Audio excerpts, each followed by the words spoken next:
साथ संगत जी, एक ज्योतिषी के पास एक आदमी गया अपना भविष्य जानने के लिए। और जब वो आदमी ज्योतिषी के पास पहुंचा तो ज्योतिषी से कहने लगा कि मैं आपके पास अपना भविष्य जानने के लिए आया हूं। ज्योतिषी उस आदमी से कहा कि मैं सबसे पहले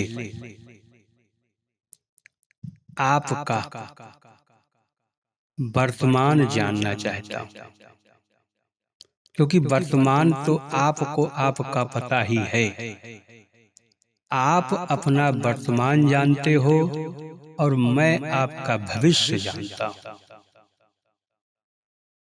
तो भविष्य जानने से पहले आप मुझे अपना वर्तमान बता दीजिए कि आपका वर्तमान में कैसा चल रहा है। उस आदमी ने कहा कि वर्तमान में तो मैं एकदम संपन्न हूं, हमें किसी भी चीज की कमी नहीं है। कम से कम 10 करोड़ का मालिक हूं मैं। कई गाड़ियां हैं मेरे पास, कई मकान हैं मेरे पास, ढेर सारी जमीनें हैं मेरे पास, पर परिवार की कोई भी कमी नहीं है। पूरी की पूरी संपन्नता है मेरे पास। ये मेरा वर्तमान है। ज्योतिषी ने कहा कि जब आप वर्तमान में संपन्न हैं, सुखी हैं, आपको किसी भी चीज की कमी नहीं है, तो भविष्य की चिंता आपको क्यों सता रही है? उस आदमी ने कहा कि भविष्य की चिंता मुझे इसलिए सता रही है कि समय एक जैसा नहीं रहता है। मैंने ना जाने कितने अमीर को गरीब होते हुए देखा है और मैंने ना जाने कितने गरीब को अमीर होते देखा है। तो कहीं ये घटना मेरे जीवन में न घट जाए, भविष्य में मैं कहीं गरीब न हो जाऊं, इसकी चिंता मुझे सताए जा रही है। वर्तमान में तो सब ठीक है, लेकिन भविष्य मेरा ठीक होगा कि नहीं होगा, कृपया आप बताने की कृपा करें। ज्योतिषी उस आदमी से पूछा कि आपकी उम्र कितनी है? उसने कहा कि मेरी उम्र इस समय 60 वर्ष की है। वो अपने अंदर सोचने लगा कि तन बूढ़ा मन माया ढूंढे, देख हंसत हरिदास, काल चक्र मूड़न फिरे, मिटी न मन की प्यास। 60 साल की उम्र हो जाने के बाद भी अभी संसार की माया से तृप्त नहीं हुआ है। स्वयं बता रहा है कि मेरे पास 10 करोड़ की प्रॉपर्टी है, लेकिन इसलिए इसे नींद नहीं आ रही है कि कहीं 10 करोड़ की प्रॉपर्टी मेरी गायब न हो जाए, खत्म न हो जाए। उसने उस आदमी से कहा कि जब आपकी उम्र 130 साल की हो जाएगी तो आप कम से कम 30 करोड़ के मालिक बन जाएंगे। अब जैसे ही ज्योतिषी के मुख से वो आदमी सुना, असमंजस में चला गया, अपनी सोच विचार में चला गया कि ये आदमी तो झूठ बोल रहा है, लोगों को ठग रहा है, क्योंकि 60 साल मेरी उम्र है और 130 साल तक मैं जिंदा ही नहीं रहूंगा,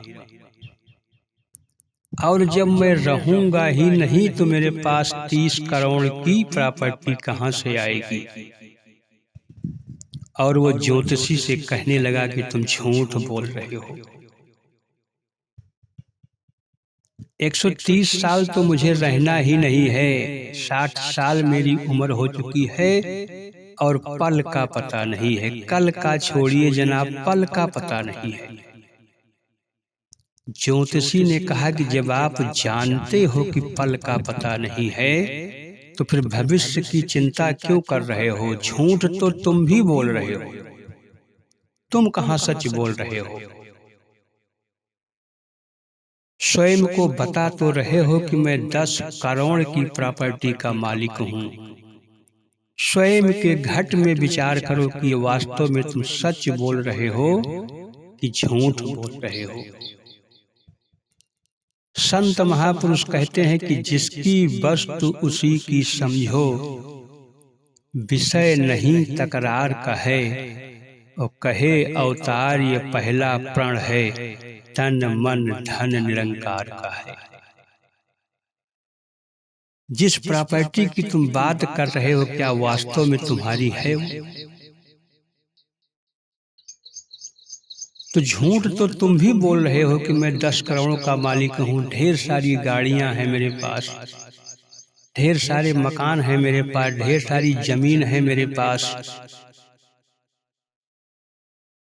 लेकिन जमीन को कोई यहाँ से ले नहीं जा पाया, मकान को कोई यहाँ से ले नहीं जा पाया। हौसले बुलंद थे, सिकंदर भी औलिया आली था, लेकिन जब इस संसार से गया तो उसका भी हाथ खाली था।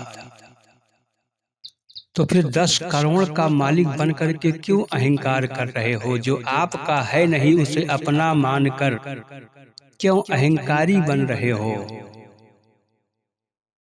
मुझे तो आपने बड़ी जल्दी कह दिया कि झूठ बोल रहे हो, लेकिन आपने कितनी झूठ बोला हमसे। जो लिया यहीं से लिया, जो दिया यहीं से दिया। जो आज तुम्हारा है वो कल किसी और का था और कल वो किसी और का हो जाएगा। ना कुछ तेरा ना कुछ मेरा, चिड़िया रैन बसेरा। जिस तरह से चिड़िया जब दाना चुग करके निकलती है तो किसी भी पेड़ पर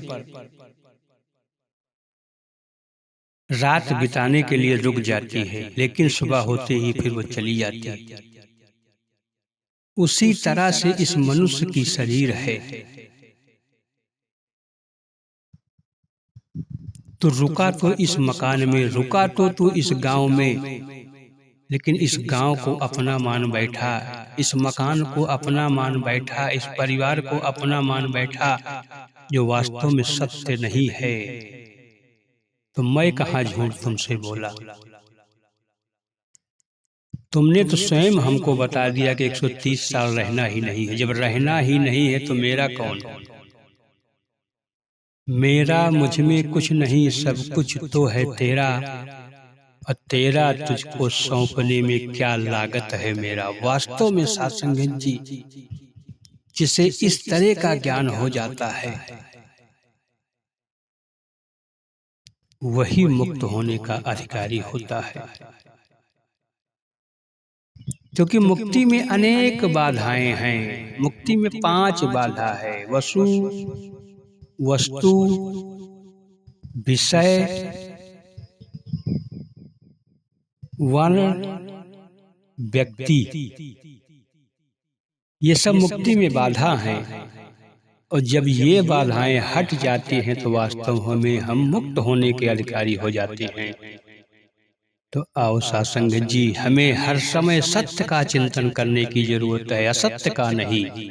जो दिख रहा है ये सब असत्य है, और जो इसमें व्याप्त है वही सत्य है, वही मैं हूं।